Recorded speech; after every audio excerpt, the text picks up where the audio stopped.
Welcome to the Voice for Mount Pleasant podcast, featuring discussions and interviews about the people, places, and events that make Mount Pleasant such a special place. Hi, this is Roger Gaither, your host for the Voice for Mount Pleasant podcast. Today, Bill Macchio, publisher of Mount Pleasant Magazine, chats with Bill Turner, the General Manager, Electric Distribution, Dominion Energy, South Carolina. Now, here are Bill and Bill. Here we are, Bill Macchio again here with Voice for Mount Pleasant podcast. And with us today, we have Bill Turner, and he oversees in South Carolina the Dominion Energy. Bill, thanks so much for being here today. We appreciate it. You're very welcome, Bill. Glad to be with you, man. We've had lots of conversations over the years, so I was looking forward to that. But, before we start, I wanted to let people know a little bit about you. Like, how long have you lived in Mount Pleasant and how many kids do you have? Things like that. Okay, very good. Well, I've worked for SCENG and now Dominion Energy for a little over 36 years, been in the Mount Pleasant, Charleston area for almost that entire time. So I did do a little bit of a run up 26, went to Somerville for a couple of years, Columbia for a couple of years, and then ended back here eventually. So was trying to get back here. You love Mount Pleasant like Mount Pleasant Magazine loves Mount Pleasant. Is that right? We do, man. We do. Exactly. You right on. And how many kids? We were just talking, you got two boys, Bill? Got two boys. Got two boys. One just, he's 2 years, graduated out of Clemson, and got another one who's a senior. He'll be graduating in May. So he went to Wando High, did he? Yeah, I had one that went to Wando High School, and the older one went to Academic Magnet. So they split, went two different ways. I know you worked at SCENG. How many years have you actually been in the energy business again, did you say? How many years? Yeah, so over 36 years, Bill. Most of that's been in an operations type role, so delivering energy to our customers for that almost that entire time. So, the deep passion I have for telling the story of Mount Pleasant in Mount Pleasant Magazine. And so I like passion. Like what interests you most about what you do? Because you've been doing it so long, Bill, and you're so good at it. Well, what drives you? Well, I thought for me, it's just a matter of generating energy at one location and being able to effectively, efficiently, and most importantly, safely deliver that energy to our end-use customers. I mean, it's, and I see this myself, Bill. I mean, I go into a room and I flip a switch and I expect the power to be there. Well, right. when you think about that, all right, so just think about the delivery business and what it takes to get your product from location A to location B.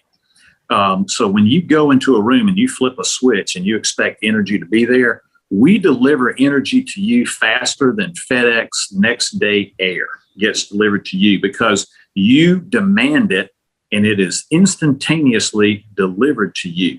So when you send that signal that I want to turn a light on or I want to turn my HVAC system on, we got to ramp a generator up somewhere in order to make that happen because we're running at a particular level. And when you flip the switch, it's got to be there. Flipping that switch that's what you wake up in the morning to do. Right. You turn the coffee pot on, you do whatever. Now, the good news for us is there's a lot of diversity in that. So when you're turning your switch on, guess what? Somebody else is leaving their house and they're turning their switch off. So the good news is we try to shave that peak off. So we try to shave off the peak demands and we try to fill in the valleys. So, and we'll get into some of this a little bit later on, but charging batteries is a way you can fill in the valleys of the demand curve. And then there's ways that you can shave off the peaks. There's ways to do that. I found it fascinating when we talked the other day, Bill, about what's going on in Texas, right. And it seems like a disaster there. And I learned a lot by your conversation. And can you tell our listeners about the wall that you described around Texas and why they couldn't get help from other states, please? A couple different things, Bill. So Texas has kind of carved themselves out as their own. They've drawn a big line around and a big polygon around most of Texas, not all of Texas. So they want it to be their own operating area this is from a generating standpoint now. So it's called ERCOT, which is the Electric Reliability Council of Texas. So, the nation is divided up into several of these. Does any other state do this? No other state does it. Texas does it, themselves. They're unique in terms of this. Yes, they are. So they balance out, basically, is what happens. And all of the generating that happens within Texas, for the most part, this is not, an across the board statement, but because there are some exceptions around the perimeter in Texas. But for the most part, everything that's generated in Texas stays in Texas. So there are no high voltage, or there are very few high voltage interconnect lines that cross a state line to be able to import and then also export power. So South Carolina is different in that regard. We have a lot of those connections. You can see them as you ride up and down the interstate. You go from North Carolina into South Carolina, into Georgia. You can see these interconnects. And it's just in the form of bigger, larger structures and conductors. So Texas does not import any energy from any other state. For the most part. Now there are some small areas on the borders, perimeters of Texas that have opted out of ERCOT, so they can import into their areas. El Paso is an example of that. El Paso didn't have any problems. So obviously Texas got themselves in a challenging situation, to say the least, because they're so independent. We're subject to hurricanes. Okay. And I have to tell you, as a customer, without sounding corny, it warms my heart when you're going through a disaster and these other trucks are coming into town from these other utilities. That's a very good feeling. You know what I mean?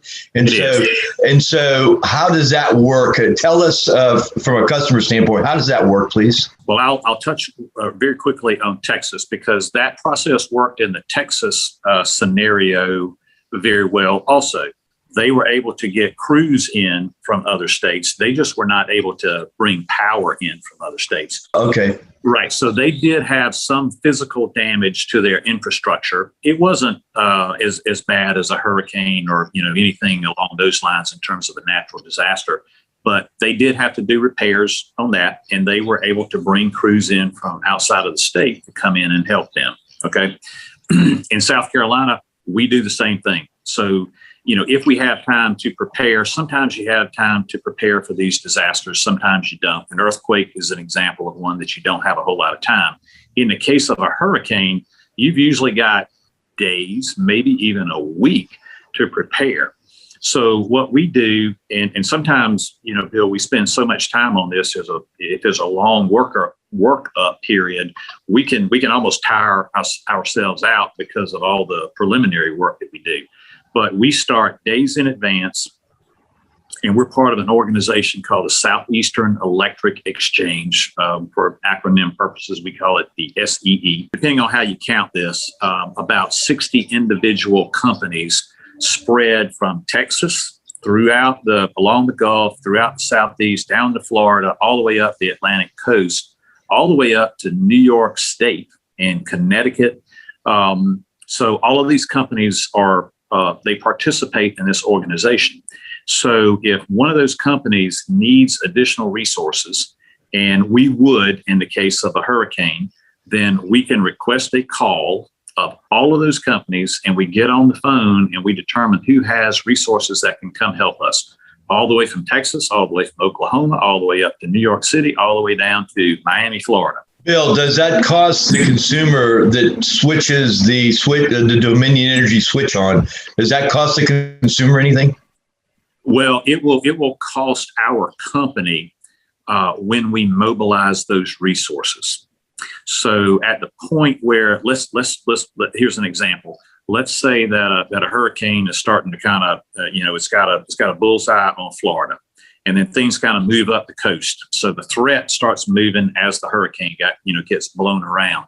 So as the threat moves up, we'll start talking to the Florida utilities, and there are multiple ones in Florida. And we'll ask them, can we have some of your contract crews? Can we have some of your own company crews, their own employees? And they will, at some point, they will say, yes, the threat is past us. And so we're going to commit to 100 or 200 or 1,000, whatever it is that we ask for. And probably multiple companies up the Atlantic coast are asking. So there's an allocation process that goes on behind the scenes. I find that fascinating, Bill, because it's not, because in a sense you guys are all competitors, but when a disaster comes, y'all collaborate and help each other. Can you tell us, what does Dominion do to make us safe during a hurricane? In your opinion, what are the top 5 things, if you would, that you guys do to keep us safe? Well, one of the most important things we do, Bill, is we trim trees without question.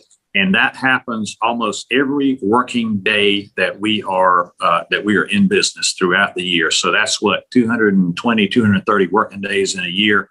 We are trimming trees around the calendar to make things safe. So that's the number one way that we prevent power outages and we prevent damage to our system, tree limbs coming down, that sort of thing.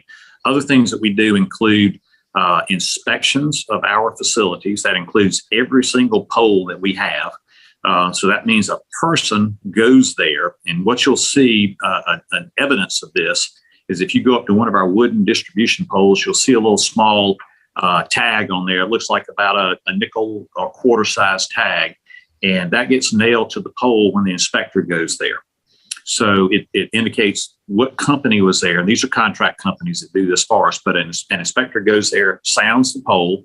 We'll take a hammer and hit it if necessary. They'll dig around the base of the pole, take a screwdriver, go into the heart of the pole to figure out if there's rot there. If it is, that inspector can treat that pole. And if it's bad enough, he's going to put it on his list. And if that's going to be rolled up and for all the poles on that particular circuit, and then we're going to do a work order to go out and replace that pole at some point in the future. What else do y'all do? Throughout the year, we're looking at upgrades to our system. So we are looking at new conductor that needs to go in for load purposes, for example, or if we have had outages in an area, we'll look at that. We also have conversion projects where we go from overhead to underground. We work with our municipalities to do that sort of thing. If you look in Mount Pleasant specifically, you've got a nice background shot behind you, Bill. Looks like a Coleman Boulevard. Doesn't it look cool? That's like in the late 50s. Isn't that awesome? It does. That's going to Sullivan's Island on the left of me there. Yeah. So if you go there now, and I can see some poles in the background, those poles are not there anymore. They're gone. So we have placed those underground, and that's due to the foresight of those at Mount Pleasant. So if you kind of go back a little bit, Mac Burdett was there, town administrator. He worked with us. He negotiated a franchise agreement that we have with the town of Mount Pleasant, and within that franchise agreement sets up a fund that allows these overhead to underground projects to move forward. So there's an amount of money that we put in. It's a 50-50 split between, in this case, Dominion Energy and the town of Mount Pleasant. That fund is present in most all of the franchise agreements that we have throughout our service territory. There are some exceptions to that, just a very few in terms of how that is administered. But that's great. That's an example of a partnership between Dominion Energy and, in this case, the town of Mount Pleasant. So we've had a focus on Coleman Boulevard, and our next focus has been over on Mathis Ferry Road. So we've done 2 phases on Mathis Ferry. The third phase that we're working on now goes from Muirhead all the way back toward Houston Northcutt Boulevard in that direction. So, Bill, when it came to Hurricane Hugo, I know you were here. That building on Chuck Dolly had been built. Is that correct? Yeah, it had just been built, so it was a new facility for us. And as a matter of fact, we moved, Bill, I think you know some of this history. We moved from the corner of Hibben and Wilden Street. Right. We had a very small building there. And we moved from there and did a very big upgrade to move to Chuck Dolly Boulevard. But that building, we had owned that building since 1928. What's the number one thing you learned from Hugo as a utility, as an energy provider?